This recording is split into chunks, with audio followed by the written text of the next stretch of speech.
Salut les potes, aujourd'hui je viens vous parler d'un nouveau boîtier que je viens d'acheter, qui s'appelle l'Olympus Pen FT. L'avantage de cet Olympus, c'est que c'est un demi-format, donc plutôt que de faire 36 images, on va faire 72, et du coup vos négatifs seront un peu plus petits. Plutôt que du 24-36, on sera sur du 18-24. Donc là je viens de charger une petite pellicule Kodak, une Pro Image 100, et on va se promener. Là on est aux alentours de Clermont-Ferrand, dans une petite ville qui s'appelle Roya, qui est une ville thermale, et je pense qu'on va vous faire des trucs un peu stylés.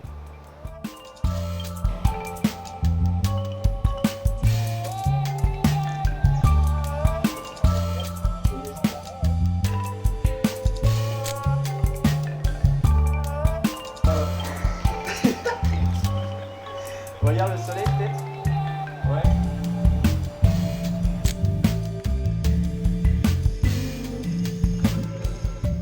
Là on va faire un hôtel, un ancien hôtel qui s'appelle le Pavillon Majestic, qui est fait, qui est tout vert, avec une sorte de plaque céramique. C'est plutôt stylé. C'est parti.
Parcours.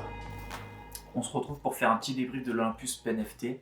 Je vais vous dire ce que j'ai aimé dessus ou pas. Pour commencer, en point positif, les 72 poses.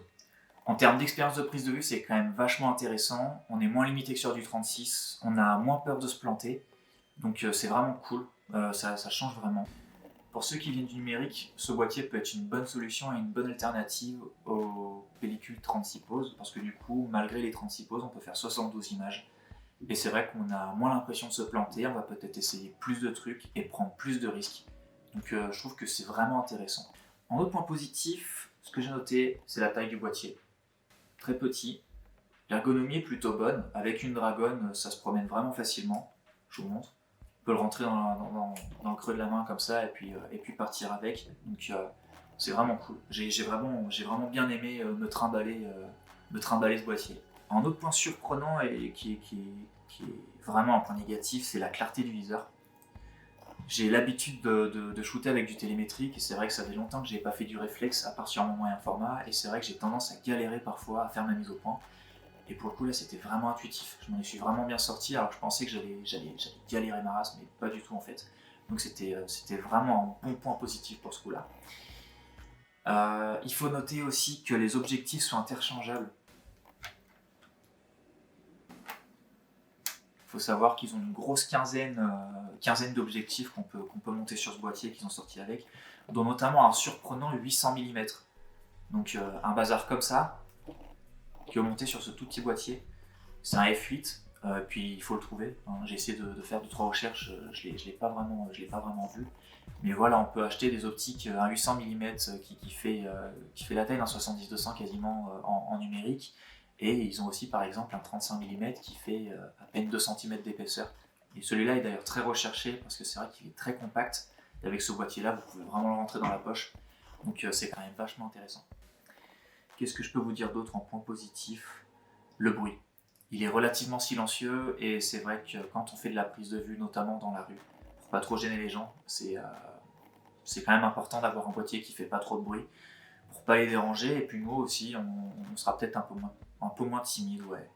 Alors maintenant, je vais vous parler de ce que j'ai pas forcément aimé sur ce boîtier. Disons que c'est des petits légers points négatifs. Hein. Alors la montée en ISO, il faut savoir que vous êtes limité à 500 au maximum. Donc après, vous pouvez quand même faire tout manuellement avec une cellule à main et pousser vos films un peu plus. Mais c'est vrai que 500 est quand même pas mal limité, notamment si vous êtes habitué à faire de la photo de nuit.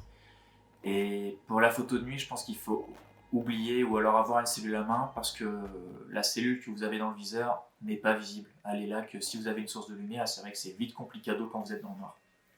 Un autre point négatif qui va un peu chambouler vos habitudes de prise de vue, justement, c'est la cellule. Je laisse regarder les chiffres, je ne sais pas si vous les voyez. Il nous propose des chiffres du coup sur l'objectif aussi, qui sont aussi retrouvables dans la cellule, qui vont entre 0 à 6, à 7 dans la cellule. Et du coup, c'est vrai que quand on a l'habitude de voir notre diaphragme qui va de 1,8, 1,4, bon là pour le coup 1,8 jusqu'à F16, c'est vrai que c'est vite compliqué, on est vite perdu. Mais on peut vite s'adapter quand même. Elle est assez particulière, mais on s'adapte vite, je trouve. Mais ça reste quand même un point négatif parce qu'au début, on n'a plus nos repères et on est assez perdu. On n'a plus notre système d'ouverture et c'est vrai qu'on est un peu chamboulé.